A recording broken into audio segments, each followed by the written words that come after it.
네, 우리 인사합니다. 할렐루야 샬롬하고 인사합니다. 할렐루야 샬롬 샬롬 샬롬 샬롬 샬롬. 하나님 사랑합니다. 여러분 주 안에서 사랑합니다.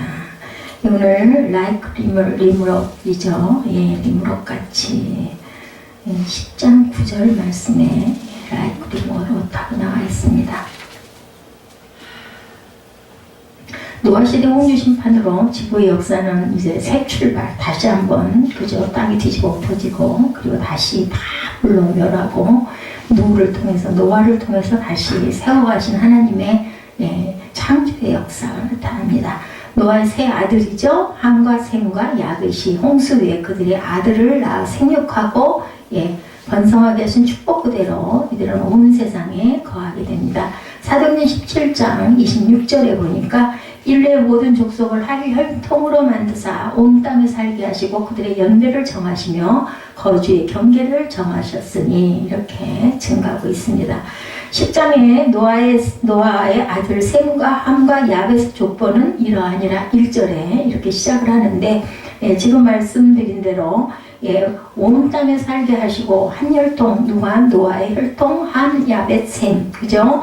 거주의 경계를 정하셨다. 셈과 함과 야벳의 후손과 그들의 거주 경계를 한번 봅니다. 야벳의 아들은 바닷가의 땅에 거합니다. 창세기 10장 2절에서 5절을 보면 야벳의 아들은 고멜과 마곡과 마대와 야완과 두발과 메섹과 디스라요 이렇게 아들로부터 여러 나라 백성으로 나뉘어서 각기 언어와 종족과 나라들도 어디에 바닷가의 땅에 머물었더라 이렇게 증거하고 있습니다. 그리고 함의 아들은 평지에 거했다라고 창세기 10장 6절에서 20절에 증거하는데 걸쳐서 함의 아들은 구소와 메스라임과 북과 가나안이요 그의 나라는 시날 땅에 이들은 함의 자손이라 각기 족속과 언어와 지방과 나라더라였더라. 어디에 거했다고요? 시날 땅, 그죠? 평지에 거했습니다. 셈의 아들은 산지에 거했다라고 나타나는데 창세기 10장 21절에서 오늘 31절에 증거합니다. 21절에서 31절 내용을 보면 셈은 에벨 온 자손의 조상이요 야벳의 형들이라 그들이 거주하는 곳은 메사에서부터 스갈로 가는 길의 동쪽 산이었더라. 이들은 셈의 자손이 그 족속과 언어와 지방과 나라대로였더라. 그래서 셈의 아들들은 산에 거했다. 그리고 함의 아들은 평지에 거했다. 그리고 야벳의 아들은 바닷가의 땅에 이렇게 거하도록 나눠서 있게 하십니다. 그리고 니느웨라는 그러한 곳의 이야기 11절 말씀이죠. 그가 그 땅에서 아수르로 나아가 니느웨와 르호보딜과 갈라와 이렇게 나타나죠. 이곳은 함의 아들 가운데 구스의 아들 니므롯이 건설한 성읍 중 하나가 바로 니느웨입니다. 훗날 아수르의 수도로 그죠? 고대 세계에서 큰 성읍으로 성장하는데 경제적인 부로 인해 죄악이 가득하게 되자 하나님은 요나를 보내요. 회개의 메시지를 선포하는데 요나의 전도를 들은 니느웨 사람들은 왕에서부터 짐승에까지 굵은 베옷을 입고 아무것도 먹지 않고 물도 마시지 않고 회개해서 하나님께서 또 은총을 베푸시는 내용이 나타나죠. 셈에 대해서 10장 21절에 믿음의 계보로 이어가게 하죠. 노아의 축복대로 셈은 믿음의 조상이 됩니다. 창세기 9장 24절에서 26절에 증거합니다. 노아가 술이 깨어 그의 작은 아들이자 자기에게 행한 일을 알고 이르되 셈의 하나님 야훼를 찬송하리로다 이렇게 축복하는 부분이 나타납니다. 역대상 1장 24절에서 27절에도 셈, 아르박삭, 셀라, 에벨, 벨렉, 루, 수룹, 나올, 데라, 아브라함 곧 아브라함이다. 아브라함의 그 시조들이 되죠. 그 다음에 누가복음 3장 23절에서 38절에도 요셉의 위는 다윗이요 그 위는 베레스요 그 위는 유다요 그 위는 야곱이요 그 위는 이삭이요 그 위는 아브라함이요 그 위는 셈이요 그 위는 노아요 그 위는 셋이요 그 위는 아담이요 그 위는 하나님이시니라. 이렇게 축복의 계보로 이어주시는 부분이 증거되어 있습니다. 그래서 지금 제가 말씀드린 건 셈과 함과 야벳을 하나님께서 각각 바닷가 그리고 산, 평지 이렇게 세 군데로 나눠주시고 결국은 셈의 아들에게 축복하셔서 다윗의 계보를 이어주죠. 그리고 거기에서 누가 나와요? 예수 그리스도가 탄생하는 그러한 계보로 이어가게 합니다. 다시 봅니다. 야벳의 후손들 여러 백성으로 나뉘죠. 1절에 심각한 죄악으로 인해서 온 인류는 멸망을 당했죠. 그러나 본문은 자세히 읽어보면 야벳으로 말미암은 7 아들들의 번성을 보게 되는데 2절에 이전에는 홍수로 심판하여 인류를 죽게 하셨던 하나님께서 이제는 생육하고 번성하도록 다시금 축복을 하시죠. 번성의 의미는 창세기 10장 32절에 이들은 그 백성들의 족보에 따르면 노아 자손의 족속들이요 홍수 후에 이들에게 그 땅의 백성이 나뉘었더라 말씀합니다. 민족을 나누시죠. 창세기 25장 23절에도 야훼께서 그에게 이르시되 두 국민이 내 태중에 있구나 두 민족이 내 복중에서부터 나누이리라. 이 족속이 저 족속보다 강하겠고 큰 자가 어린 자를 섬기리라 하셨더라. 하나님께서는 이렇게 우리가 알지 못하는 계획을 세워놓으시고 보기에는 정말 아닌 것 같아 보이는 사람을 통해서 역사하시는 부분, 외모를 보지 아니하시는 하나님, 우리 사람들의 눈과 다르죠. 모든 민족이 한 혈통이다. 사도행전 17장 아까 제가 읽어드린 대로 그날에 아브라함과 그 아들 이스마엘이 할례를 받았다 이렇게 말씀합니다. 바닷가에 머물겠다 그러죠. 이들로부터 여러 나라 백성으로 나뉘어 각기 언어와 종족과 나라대로 바닷가의 땅에 머물었다. 아까 바닷가의 땅에 머물었던 사람들이 누구였어요? 바닷가에 머물었던 사람들, 셈의 아들은 산지, 함의 아들은 평지, 그리고 야벳의 아들이 바닷가의 땅에 머물렀습니다. 야벳입니다. 이제 온 땅으로 퍼지게 된 노아의 세 아들은 온 땅에 충만한 하나님의 축복을 그대로 누리게 되죠. 누구로 인해서? 아버지를 잘 둔덕게 믿음의 아들 그 노아를 통해서 자식들이 축복을 받는 부분이 나타납니다. 당시 구약의 섬들은 보통 소아시아 지방에서 스페인까지 유럽 해안에 있는 지중해 연안의 섬들을 가리키죠. 그 시절에는 세상에 어떻게 내모놨다라고 생각을 했던 때였어요. 따라서 바닷가의 땅이란 다른 말로 이방인의 섬들을 뜻하는데 야벳의 후손들은 여러 백성으로 나눠져서 바닷가에 머물게 되었다. 섬들의 땅에 대해서 이사야 11장 11절에 증거합니다. 그날에 주께서 다시 그의 손을 펴사 그의 남은 백성을 아수르와 애국과 바드로스와 부스와 엘람과 시날과 하맛과 바닷섬들에 돌아오게 하실 것이라. 해변의 나라들에 대해서 스바냐 2장 11절에 야훼가 그들에게 두렵게 되어 세상의 모든 신을 쇠약하게 하리니 이방인의 모든 해변 사람들이 각각 자기 처소에서 야훼께 경배하니라 이렇게 나타납니다. 그리고 여러 방언을 말하죠. 야벳 족속들은 지중해를 중심으로 여러 종족으로 나뉘고 각자 방언과 종족과 나라대로 바닷가의 땅에 머물렀다. 여러 방언으로 나뉜 것은 사람들이 죄로 말미암은 것임을 우리는 창세기 11장을 통해서 다음 장을 통해서 알게 됩니다. 여러 방언으로 나뉘어가면서 서로 다른 문화로 정착을 하게 됩니다. 노아의 자손이 방언으로 갈라집니다. 창세기 10장 5절에 오늘 본문 5절이죠. 이들로부터 여러 나라 백성으로 나뉘어서 각기 언어와 종족과 나라대로 바닷가의 땅에 머물었더라.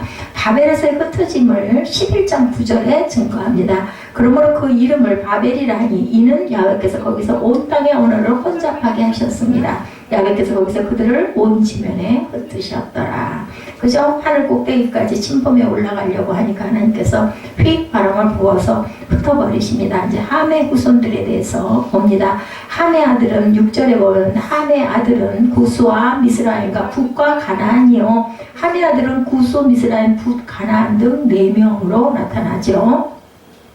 이들의 거주지는 후에 남아라비아, 에디오피아, 이집트, 가나안 이런 곳들이었죠. 이런 말들아 달려라. 에레미야 46장 9절에 보면요. 말들아 달려라. 병거들아 정신없이 달려라. 용사여 나오라. 방패잡은 구스 사람과 붓 사람과 활을 당기는 누딤 사람이여 나올지니다 하거니와 이 지역은 오늘날 아프리카를 중심으로 한 흑인종의 그 조상들이 살던 지역인데 하나님께서 노아의 자손들 중 함의 자손들을 축복하셔서 온 세상에 편만하게 하시고 예수 그리스도를 통해 그 이들의 죄악까지도 구속해 주시는 모습을 봅니다. 함의 자손들은 아비의 하체를 보죠. 9장 22절에 가나안의 아버지 함이 그의 아버지 하체를 보고 밖으로 나가 두 형제가 알리고 함은 가나안의 아비입니다. 방주에서 나온 노아의 아들들은 셈과 함과 야벳이며 함은 가나안의 아버지라.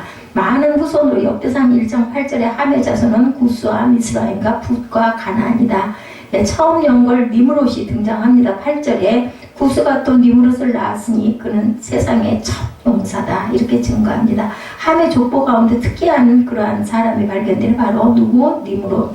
하나의 그 거인족인 것 같아요. 그러갈 때 성경은 세상의 처음 영걸이다, 장군이다라고 얘기합니다. 니무롯은 반역하다라는 뜻을 지닌 이름이에요. 그의 성격이 우리가 나타나죠. 그런 조상들이 대대로 그 신망하여 왔던 야훼 하나님에 대해서 자신의 독립을 선언한 배교자로 거친 성격의 소유자를 뜻하고 있습니다. 아수르의 영토에 거주한 자들이라고도 합니다. 미가 5장 6절에 보면 그들이 칼로 아수르 땅을 황폐하게 하며 니무롯 땅 어귀를 황폐하게 하리라. 아수르 사람이 우리 땅에 들어와서 우리 지경을 밟을 때 그가 우리를 그에게서 건져내리라. 그래서 성읍을 건설하죠. 10절에 그의 나라는 신할 땅의 바벨론과 에렉과 악길과 갈레에서 시작되었다. 그래서 함 자손의 문화를 보면 8절에서 12절에 나타나죠.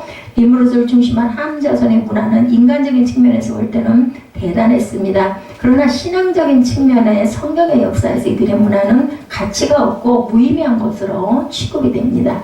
그들의 문화는 나아가 치욕적인 문화로 평가되고 하나님께 대항하는 문화로 간주되죠. 더욱이 그들이 하나님의 백성과 관계가 끊긴 후에는 성경에서 거의 언급이 없습니다. 저주를 받죠. 9장 25절에 이에 이르되 가나안은 저주를 받아 그의 형제의 종들의 종이 되기를 원한다고 저주를 받습니다. 특이한 사냥꾼이라고 9절에 그가 야훼 앞에서 용감한 사냥꾼이 되었으므로 속담에 이르기를 아문은 야훼 앞에 니무롯같이 용감한 사냥꾼이로다 하더라. 굉장히 용감했던 용사였었습니다. 영걸이라고 나타나죠. 애굽장이 함의 자손의 땅 시편 105편 23절이죠. 이에 이스라엘이 애굽에 들어가며 야곱이 함의 땅에 나그네가 되었다. 애굽을 하나님께서 주셨는데 그 땅을 주셨는데 결국은 멸망하죠. 그 다음에 셈의 후손들에 대해서 나타납니다. 이제 셈과 함과 야벳 중에서 마지막 셈입니다. 야벳의 아들은 바닷가의 땅에, 함의 아들은 평지를 주셨는데 결국은 이렇게 아주 발전했다가 결국은 아주 저주를 받죠. 셈의 아들은 산지를 차지합니다. 에벨의 조상 창세기 10장 21절에 보면 셈은 에벨 온 자손의 조상이요 야벳의 형이라 그에게도 자녀가 출생하였으니 이렇게 나타나죠. 그런 21절에 셈은 에벨 온 자손의 조상이요 야벳의 형이라고 기록되어 있죠. 에벨은 셈의 증손자입니다. 창세기의 저자인 모세가 특별히 에벨이라는 이름을 들어서 설명한 것은 하나님께서 언약하신 백성이 에벨을 통해 계승될 것임을 알려주는 건데 동시에 에벨은 히브리라는 말의 어원으로 추정이 됩니다. 이 말은 경건한 사람을 지칭하는 영광스러운 칭호로 셈에게 부여해 주셨어요. 에벨, 그죠? 유다의 아들과 동명이기도 합니다. 셈의 후손, 창세기 10장 21절에서 24절 셈은 에벨 온 자손의 조상이요 야벳의 형이라 그에게도 자녀가 출생했으니 라고 나타나죠. 10장 22절에 셈의 아들은 엘람과 아스로와 아르박삭과 룻과 아람이요 23절에 아람의 아들은 우스와 훌과 게델과 마스며 아르박사는 셀라를 낳고 셀라는 에벨을 낳았다. 24절에 보면 이렇게 나타납니다. 유다의 그 아들과 동명 이름이 같습니다. 에벨이라는 이름이. 그리고 창세기 10장 25절에 에벨은 두 아들을 낳고 하나의 아들은 벨렉이라 하였으니 그때 세상이 나뉘었다. 벨렉의 아우의 이름은 욕단이다. 이렇게 나타납니다. 26절에 증거하죠. 그래서 셈 후손의 이름은 셈의 아들은 엘람, 아수르, 아르박산, 룻, 아람 등 5명이었어요. 5아들 가운데 2아들의 자손들만 기록되어 있는데 그 중에서도 아르박삿의 후손들이 중점적으로 거론이 됩니다. 아르박삿은 북아수르에 있는 아라락 피피티스 주민들인데 룻은 소아시아의 리디아인으로 추정이 되죠. 아람은 수리아와 메소포타미아의 아람인의 조상이기도 합니다. 그리고 엘람에 대해서 이사야 22장 6절에도 엘람 사람은 화살통을 메었고 병거탄저와 마부형이 함께하였고 기르 사람은 방패를 드러냈다. 아수르에 대해서 창세기 10장 오늘 보면 11절에서 13절에 증거합니다. 그가 그 땅에서 아수르로 나아가 니느웨와 르호보들과 갈라와 및 니느웨와 갈라 사이에 레센을 건설하였으니 이는 큰 성읍이라 미스라임을 루딘과 아나민과 르하임과 납도함과 이렇게 증거합니다. 아르박삿에 대해서 역대상 1장 17절에서 18절에 증거합니다. 그리고 룻에 대해서는 창세기 10장 22절에 셈의 아들은 엘람과 아스루와 아르박삿과 룻과 아람이요 이렇게 증거되어 있죠. 아람에 대해서는 창세기 10장 23절에 오늘 본문에 아람의 아들은 우수와 훌과 게델과 그 맞으며 이렇게 증거합니다. 그래서 에벨의 두 아들은 멜렉과 욕단이라 장남인 멜렉의 이름은 나눔을 의미합니다. 차남인 욕단은 작다는 뜻을 가지고 있습니다. 이 두 형제의 이는 아브라함 계통의 혈통과 벨렉, 아라비아의 계통 욕단이 서로 분리됩니다. 벨렉에 대해서는 11장 16절과 18절 창세기에 나타나는데 셈의 자손은 엘람과 아스루와 아르박삭과 룻과 아람과 우수와 훌과 게델과 메색이라. 그리고 18절에 아르박삿은 셀라를 낳았고 셀라는 에벨을 낳고 에벨은 두 아들을 낳아 하나의 이름을 벨렉이라 하였으니 이는 그때 땅이 나뉘었다. 그의 아이 이름은 아우의 이름은 욕단이다. 이렇게 증거되어 있습니다. 욕단에 대해서는 역대상 1장 20절에서 23절에 증거하는데 욕단이 알모닥과 셀락과 하살마와 예리와 하도람과 우살과 디글라와 에발과 아비마델과 스바와 오빌과 하웰라의 욥밥을 낳았으니 욕단의 자손은 이상과 같다. 이만큼. 이런데 아주 세세하게 드러나죠. 그래서 창세기 10장은 홍수라는 대심판 이후에 한 조상으로부터 인류가 어떻게 퍼져나갔는가를 보여주고 있습니다. 그래서 역사적으로나 정치적으로, 지리학적으로, 인종적으로 중요한 기록으로 아주 중요하게 쓰임을 받습니다. 한 사람은 한평생 인생을 사는 동안 행복을 맞이하는 때도 있지만 때로는 원치 않는 다양한 형태의 비극을 만날 때도 있습니다. 경제적인 비극, 그리고 사랑하는 사람과 이별의 비극, 늙고 병들매 비극, 그리고 실직의 비극, 사업 파산의 비극, 사기를 당하는 등 정말 별의별 일들이 다 일어납니다. 오늘은 제가 참 평강한 하루였다라는 느낌이 들 정도로 쉴 때도 쉼도 잘 쉬었고, 그리고 또 아주 정신도 아주 굉장히 우리 휴식 잘하고 나면 정신이 바짝 나잖아요. 그런 게 마음이 되어서 아주 말씀을 잘 묵상을 했습니다. 주일 말씀을. 그래서 오늘 느낀 게 참 하루는 신비다. 어떤 날은 아침에 일어날 때는 정말 좋았던 것 같은데 그냥 뭐가 조그만한 게 걸려가지고 한번 꼬이기 시작하면 하루가 굉장히 힘들고, 어떤 날은 오늘과 같이 생각지도 않게 아주 편안한 그런 하루, 너무너무 감사한 하루도 되기도 하다라는 오늘 그런 감동을 제가 많이 받았어요. 이러한 비극들을 우리가 피할 수가 있다면 좋겠는데 그렇지가 못합니다. 피하고 싶죠. 정말 좀 평강했으면 좋겠는데, 그런데 또 더 큰 비극을 겪는 일들도 있죠. 오늘 같은 일상에 조금 고나고 그렇다고 몸이 편했던 건 아니에요. 다만 이상한 일들이 좀 일어나지 않고 휴식하고 싶을 때 편하게 휴식할 수 있었던 게 너무나 마음이 기쁘고 행복했던 그런 하루였었습니다. 이렇게 우리 하나님께 외면을 당하는 것이 바로 비극이다. 이런 감사를 할 줄 아는 마음을 갖고 있게 되게 해주신 하나님의 은혜가 너무 감사했어요. 근데 보통 사람들은 너무 건강하고 너무 좋다 보니까 당연한 거지 그런 거 아무렇지도 않게 생각을 하다가 어려운 일을 당하면 그걸 분해하고 그걸 그냥 아주 원망하고 이렇게 되죠. 시편 80편 3절에 보니까 하나님이여 우리를 돌이키시고 주의 얼굴빛을 비추사 우리로 구원을 얻게 하소서. 7절에는 만군의 하나님이여 우리를 돌이키시고 주의 얼굴빛을 비추사 우리로 구원을 얻게 하소서. 이렇게 고백하는 부분이 나타납니다. 뭐예요? 하나님께 우리에게 항상 얼굴빛을 비춰달라는 건요, 평강의 하루, 평강의 삶을 살게 해달라는 그러한 기도죠. 하나님으로부터 외면당한 일이 생겨서는 안 되겠지만 만일 외면을 당했다면 대단히 심각한 문제입니다. 우리가 어디에도 의지할 데가 없게 돼요. 우리는 알 수 없는 삶을 하루하루 살고 있기 때문에 원인이 있다면 하나님의 존재를 부정하거나 아니면 하나님께 대한 인간의 반역 때문이다. 교만 때문이죠. 거스름 때문입니다.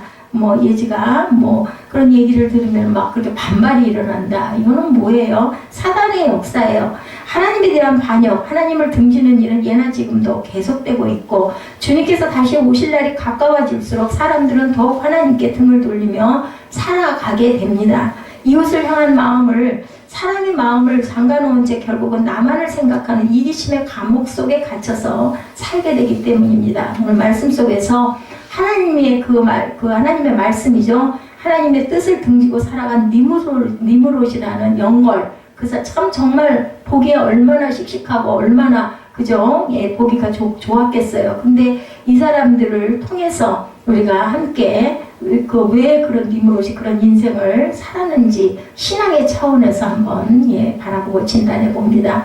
그래서 오늘 본문이 중심이 6절에서 9절까지의 그 중심을 읽어봤는데 한 번 더 읽어볼까요? 6절에서 9절을. 함의 아들은 구스와 미스라임과 북과 가나안이요 구스의 아들은 스바와 하웰라와 삽다와 라마와 삽드가요 라마의 아들은 스바와 드단이며 구스가 또 니무롯을 낳았으니 그는 세상의 첫 용서라. 그가 야훼 앞에서 용감한 사냥꾼이 되었으므로 속담에 이르기를 아무는 야훼 앞에 니무롯같이 용감한 사냥꾼이로다 하더라. 그죠? 아주 용감한 사냥꾼이어서 누구 생각이 나세요? 여러분들 그 에서 생각나죠? 에서도 아주 용감한 사냥꾼이었습니다. 이삭에게 항상 고기를 갖다가 고기 요리를 해줘서 아주 아들을 큰아들을 아주 좋아했는데 하나님의 뜻은 야곱에게 있었죠. 이렇게 하나님의 뜻은 우리가 정확하게 파악해서 알기가 참 어렵습니다. 고대에는 사냥을 아주 잘하는 사람이 한 사회에서 최고의 영웅 대접을 받고 그 사람이 통치자가 되기도 했다 그래요. 고기는 다 그 사냥으로 얻어질 수 있었기 때문에. 그래서 아까 금방도 읽었지만 9절에 야훼 앞에서 특이한 사냥꾼이라는 수식어가 붙어 있는데 우리가 하나님이 인정하는 사람처럼 굉장히 느껴지죠. 우리가 보면 존 칼빈 본문 말씀 주에서 말하기를 하나님 앞에서라는 말은 하나님과 맞먹는 자세로 행세했던 영웅을 의미한다고 합니다. 하나님 앞에서라는 이런 그 뜻이.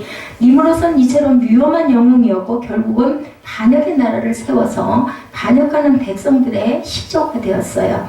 진정한 영웅이란 어떤 사람을 말해요? 군림하는 자가 아니라 어떤 사람? 남을 섬기는 그런 희생하는 사람들이 바로 어떤 진정한 영웅인데 우리가 생각할 땐 그렇게 생각 안 되죠. 막 다스리고 통치하는 그런 사람을 영웅하면 이런 생각이 드는 사실은 그렇지가 못하고 그랬다가 금방 쓰러지죠. 다른 사람을 누르고 그 위에 올라서 세상을 다스리려고 하는 사람은 영웅이 사실은 아니라는 겁니다. 한 국가를 다스리는 폭군은 물론이고 일상생활 속에서 남을 시기하고 중상모략하고 자신이 최고임을 자꾸 과시하고자 하는 사람은 모두 다 니무롯과 같은 잘못된 영웅심에 빠진 그런 사람들이라고 할 수가 있는데 하나님께서는 군림하시기 위함이 아니라 사람을 섬기라고 예수께서 이 땅에 오셨죠. 그분이야말로 진정한 영웅이고 그리고 또한 죽음으로도 승리를 죽음도 그저 그것을 꺾질 못했어요. 승리한 그러한 분이시죠. 마태복음 20장 28절에 인자가 온 것은 섬김을 받으려 함이 아니라 도리어 섬기려 하고 자기 목숨을 많은 사람의 대성물로 주려 함이니라. 그렇게 증거합니다. 그래서 무가치한 자존심이 하나님을 등지게 했어요. 니무롯은 고고학자들이 바벨론의 옛 성터에서 7층짜리 신전을 발견했는데 이를 지구라트 여러분 들어보셨죠? 하늘에 있는 신들과 지상을 연결시키기 위한 것으로 성탑 또는 단탑이라고 부르기도 합니다. 이 지구라트라는 것은 바벨론의 옛 성터에서 발견이 됐다고 해요. 이 지구라트를 조사해 보니까 그것 최상부에 직사각형의 제단을 설치해서 여러 신들을 숭배하는 행위를 하였는데 이는 사당이 신을 섬기는 신전이었기 때문이라고 해요. 고대인들은 하나님을 떠난 후에 각자 자기를 섬기는 우상을 만들었고 자기가 경배하는 우상이 하나님을 능가하기를 원했다고 합니다. 그래서 하늘까지 닿는 높은 탑을 쌓았던 거죠. 이러한 탑을 쌓는 가장 큰 이유는 자기를 높이고 존경을 받으려는 자존심을 업하기 위한 그런 이유였다고 합니다. 자존심 자체가 그 정죄가 되지는 않아요. 왜냐하면 인간에게는 건전한 의식구조와 건강한 자아상이 필요하고 만일 자신을 소중히 여길 줄 모르는 사람은 인생에서도 실패하죠. 자신을 굉장히 자존은 필요해요. 근데 자존심은 그 필요한데 그 자존감을 결국은 그 자기 자신을 허황되게 높이려고 하는 그런 부분은 좋지가 못합니다. 하나님께서 우리를 사랑하셨기 때문에 우리도 자신을 소중히 여기고 사랑해야 돼. 그러나 그 자애가 지나치게 강조되면 나 자신을 하나님보다 더 높이려고 했다면 문제가 아주 대단한 거죠. 다른 사람들에게까지 군림하고 예배나 카리스마적인 경의를 받고 싶어하는 그러한 지경까지 나아가면 그 타락한 이기심 때문에 뿌리박고 있는 삐뚤어진 자존심이 표출되게 됩니다. 그런 사람들은 한국 사람들이 특히 자존심이 강하죠. 그 배경에는 출세지상주의 사고방식이 자리 잡고 있어서 출세하는 걸 최고로 여기는 마음들이 있기 때문이에요. 왜냐하면 제가 보기에는 너무나 억눌린 생활을 많이 해서 그렇지 않을까. 일제 강점기에서부터 시작해서 또 남존 여비사상 뭐 이런 많은 것들이 결국은 그 대자를 좋아하고 나를 막 드러내고 싶어하는 그런 눌림에서 이런 마음들이 많지 않을까 하는 생각을 합니다. 출세해야 한다는 강박관념을 가지고 살기 때문에 그래서 명함에 아주 굉장한 많은 감투들이 새겨져 있는 것을 봅니다.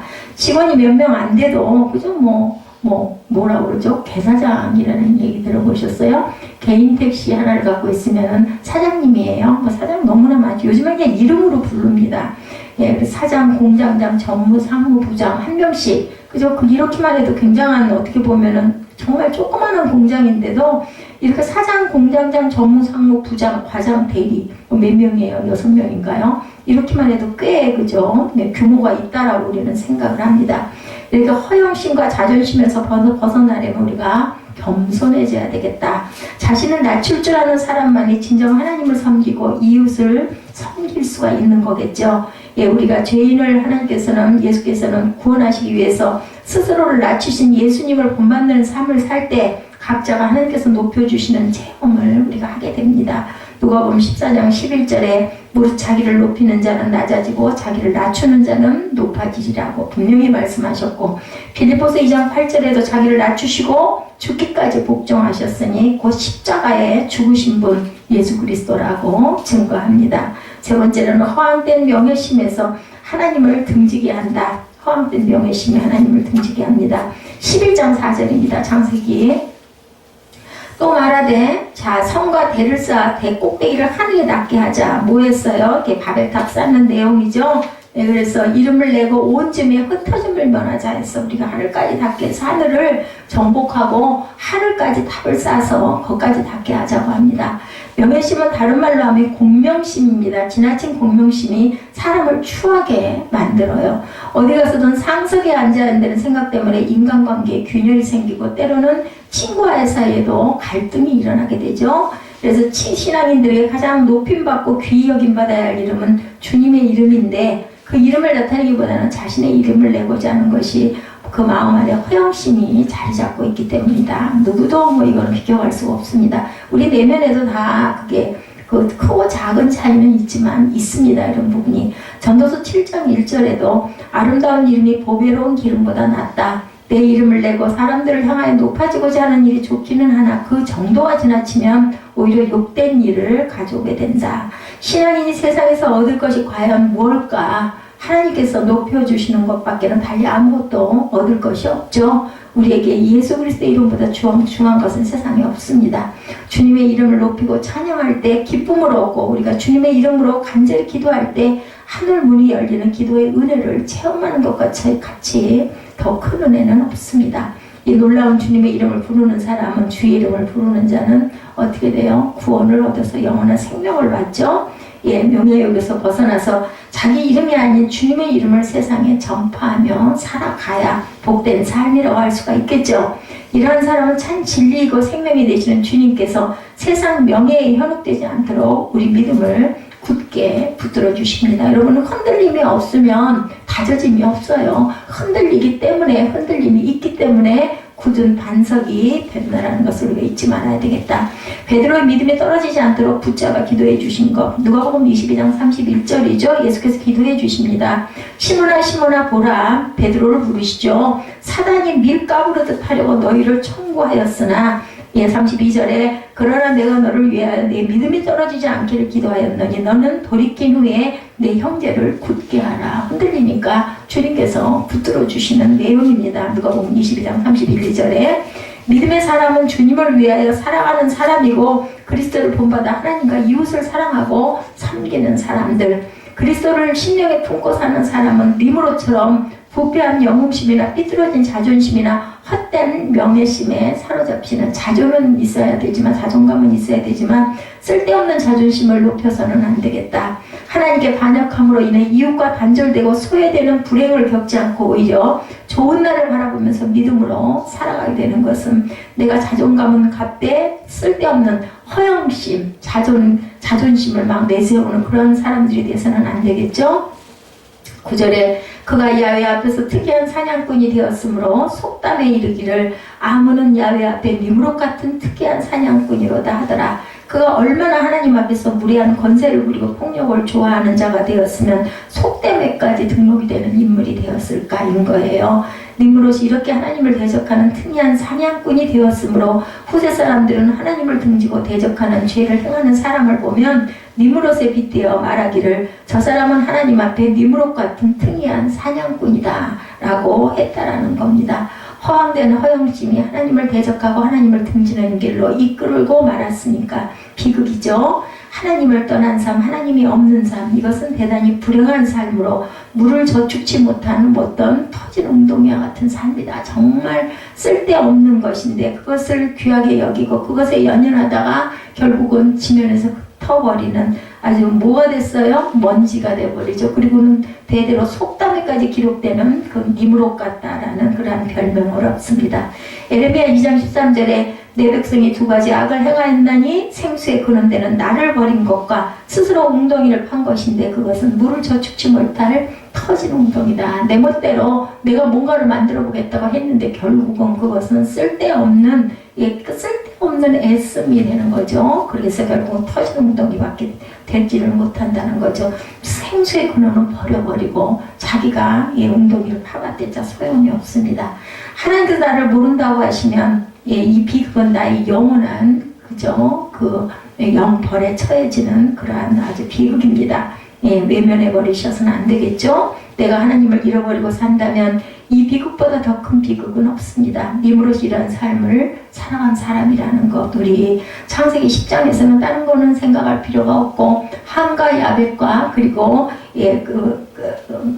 함 야벳 그리고 셈. 셈의 아들은 산지 그리고 함의 아들은 평지 그리고 야벳의 아들은 바라카의 땅 이곳을 거하도록 이렇게 나눠주셨다는 그 사건과 거기에 영걸이라고 불렸던 니므롯 그는 자기의 그 잘남을 가지고 교만을 떨다가 결국은 멸망하는 그리고 바벨탑을 쌓다가 아주 흩어버리는 그래서 세계의 온 민족들을 다 흩어버리는 언어로 흩어버리는 그런 사건의 기초가 되었다는 것을 잊지 마시고 가시는 저와 여러분 되시기를 주님의 이름으로 축복합니다.